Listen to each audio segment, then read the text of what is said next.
Gelecek değilse niye ben geldim?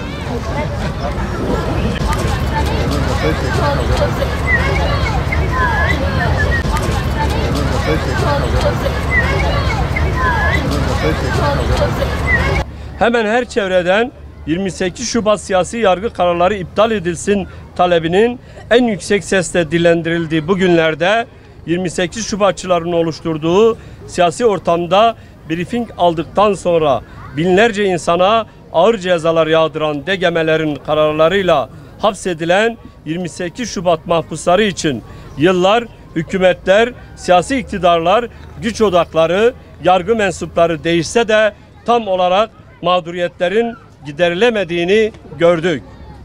Aradan geçen 21 yıla rağmen 28 Şubat'ın çaldığı hayatların hesabı hakkıyla sorulamadığı gibi halihazırda 20 yılı aşan sürelerle cezaevlerinde tutulan 600'e yakın mahpus ve bu mahpusların aileleri yönünden söz konusu darbe halen hayat çalmaya devam etmektedir. 28 Şubatçıların an itibariyle müebbet hapis talebiyle yargılandığı briefingli ya da paralel yargının elemanları olup kritik mahkemelerde görev yapan hakim ve savcıların ihraç ve tutuklamalara muhatap olduğu bu süreçte 28 Şubat tutsakları 20 yıldan uzun bir süredir içeride olup bu kişilerin anne, baba, eş ve çocukları ise halen cezaevi yollarında mağdur edilmektedir. Beraat etmesi gerekirken aynı torba dosyaya dahil edildikleri için müebbet hapis cezası verilen, en ağır yorumla bile adli nitelikli süreli hapis cezası alması gerekirken siyasi nitelikli müebbet hapis cezası verilen, delil niteliği tartışmalı olup Amerika Birleşik Devletleri'nde deşifre edilmiş dijital kayıtlarla cezalandırılan, avukatsız ve işkenceli sorgulamalarda imzalatılan, sahte ifade tutanaklarına dayanılarak gençlikleri ellerinden alınan, toplumsal zemin oluşturmak adına ev ya da iş yerlerine yerleştirilen sahte delillere dayanarak aşağılık iftiralarla suçluymuş gibi medyanın önüne atılan 28 Şubat mahpusları darbenin mağdurları olarak halen cezaevlerinde tutuluyorlar. Unutulmamalıdır ki 12 Eylül'den hesap sorulmamış olması 28 Şubat'ı doğurduğu gibi 28 Şubat'tan hesap sorulmamış olması 15 Temmuz'u doğurmuştur.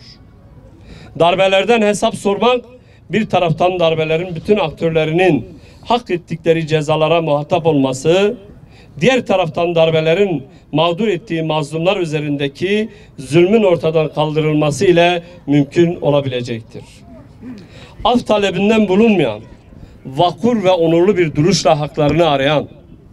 darbeciler yargılanırken darbe hukukunun kararlarıyla içeride tutulan bu insanların ve bu insanların ailelerinin hak talebinin gereğini yerine getirmek açıktır ki başta yargı, hükümet, Türkiye Büyük Millet Meclisi olmak üzere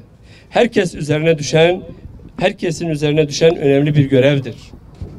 Diyarbakır'da çalışan sivil toplum örgütleri olarak binlerce insanın hayatını karartmış olan 28 Şubat sürecinin